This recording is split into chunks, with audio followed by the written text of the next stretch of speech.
बिहार में कानून व्यवस्था को लेकर लगातार सवाल खड़े हो रहे हैं, तो वहीं इसी बीच राजद ने कानून व्यवस्था के मुद्दे पर मुख्यमंत्री नीतीश कुमार को आड़े हाथों लिया। मृत्युंजय तिवारी ने कहा कि गृह विभाग के सर्वे सर्वा मुख्यमंत्री नीतीश कुमार हैं। मुख्यमंत्री से गृह विभाग नहीं संभल रहा, बेहतर है मुख्यमंत्री पद से इस्तीफा दें। राजद नेता ने कहा कि एनडीए सरकार के रहते वारदात रुकने वाली नहीं है। बिहार में एक के बाद एक आपराधिक घटना हो रही है। मृत्युंजय तिवारी ने कहा कि बिहार में अपराधी तांडव मचा रहे हैं।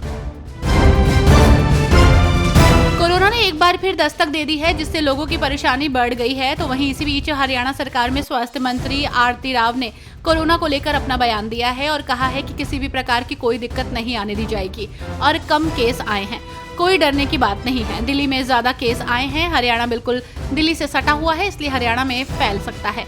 इसके लिए स्वास्थ्य विभाग और सरकार बिल्कुल सतर्क है और जिला स्तर पर भी स्वास्थ्य विभाग को सतर्क कर दिया गया है। बीजेपी नेता शहजाद पूनावाला ने कांग्रेस को घेरते हुए कहा कि national Herald young Indian case में एक और सनसनीखेज खुलासा सामने आया। ये स्पष्ट होता जा रहा है कि यंग इंडियन को केवल प्रथम परिवार के लिए एक विशेष प्रायोजन संस्था के रूप में स्थापित किया जा रहा था, ताकि नेशनल हेराल्ड की संपत्तियों से होने वाली किराए की आय पर नियंत्रण किया जा सके। इसके अलावा मनी लॉन्ड्रिंग, फर्जी लेन देन और नकली दान से जुड़ी कई जानकारियां भी सामने आ चुकी हैं। आरोप है कि कांग्रेस पार्टी द्वारा एक तरह का फतवा जारी किया गया कि यंग इंडियन को दान दिया जाए। एएसआई प्रमुख यदुवीर सिंह रावत ने हाल ही में पुरी का दौरा किया है। उन्होंने स्थानीय अधिकारियों से मुलाकात की है। इस दौरान उन्होंने क्षेत्र की विभिन्न प्रशासनिक और सांस्कृतिक गतिविधियों पर चर्चा की। उन्होंने अधिकारियों से पुरी के विकास और संरक्षण से जुड़े मुद्दों पर विस्तार जानकारी ली और आवश्यक सुधारों के लिए मार्गदर्शन भी किया। अपने दौरे के दौरान उन्होंने विश्व प्रसिद्ध श्री जगन्नाथ मंदिर पहुंचकर भगवान को श्रद्धा सुमन अर्पित किए और विधिवत दर्शन किए। दर्शन के बाद रावत ने मंदिर परिसर और उनके संरक्षण कार्यों की भी समीक्षा की। महाराष्ट्र का सियासी पारा हाई चल रहा है। नेताओं की लगातार प्रतिक्रिया आ रही है। तो वहीं इसी बीच महाराष्ट्र नवनिर्माण सेना के प्रमुख राज ठाकरे के एक बयान से सियासी पारा हाई हो गया। दरअसल उन्होंने आरोप लगाते हुए कहा कि महाराष्ट्र से ठाकरे और पावर ब्रांड को खत्म करने की कोशिश की जा रही है। मनसे प्रमुख ने एक तरफ से अप्रत्यक्ष रूप से बीजेपी की आलोचना की है। हालांकि उन्होंने दावा करते हुए ये भी कहा कि इस ब्रांड को खत्म नहीं किया जा सकता। आरएलडी नेता मलूक नागर ने नीति आयोग की बैठक को लेकर बयान दिया कि एक तरफ विपक्षी नेता ये आरोप लगाते हैं कि प्रधानमंत्री बैठ के नहीं बुलाते या संसद नहीं चलाते। जब नीति आयोग जैसी एक महत्वपूर्ण बैठक बुलाई जाती है जो नए भारत के निर्माण से जुड़ी है, तब इंडिया गठबंधन के कई प्रमुख नेता उसमें शामिल नहीं होते।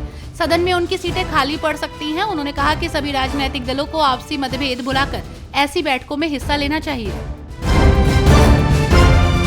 बहुराष्ट्रीय संसदीय प्रतिनिधि मंडल का हिस्सा रहे आप के सांसद विक्रमजीत सिंह ने कहा कि भारत पाकिस्तान को देश को विभाजित करने या आतंकवाद को धार्मिक रंग देने के उसके कथित प्रयासों में सफल नहीं होने देगा।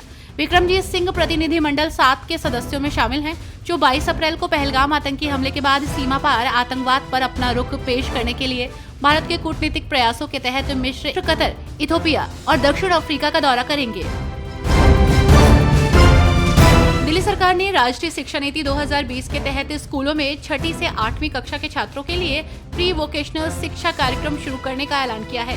2025-26 सत्र से शुरू होने वाले इस कार्यक्रम में कौशल बौद्ध विषय शामिल होगा, जिसमें छात्र जैविक खेती, मिट्टी के बर्तन, बढ़ईगिरी जैसे काम सीखेंगे।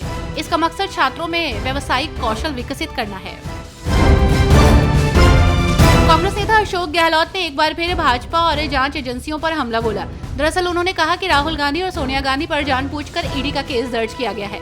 इसका कोई मतलब नहीं है। जिस नेशनल हेराल्ड अखबार को कांग्रेस ने 90 साल पहले शुरू किया था, उसे फिर से शुरू करने की कोशिश की जा रही है। लेकिन बीजेपी को इससे परेशानी है, क्योंकि ये अखबार धर्मनिरपेक्षता और सर्वधर्म समभाव की बात करता है। मध्य प्रदेश कांग्रेस के मीडिया प्रभारी और पूर्व मंत्री मुकेश नायक ने बड़ा आरोप लगाया। उन्होंने पीसीसी में प्रेस वार्ता कर आरोप लगाया कि चित्रकूट में विकास और नमामि गंगे परियोजना के नाम पर किए गए करोड़ों रुपए गलत तरीके से खर्च किए गए। उन्होंने कहा कि सरकार ने चित्रकूट विकास प्राधिकरण को 750 करोड़ रुपए दिए थे, लेकिन इसका सही उपयोग नहीं हुआ।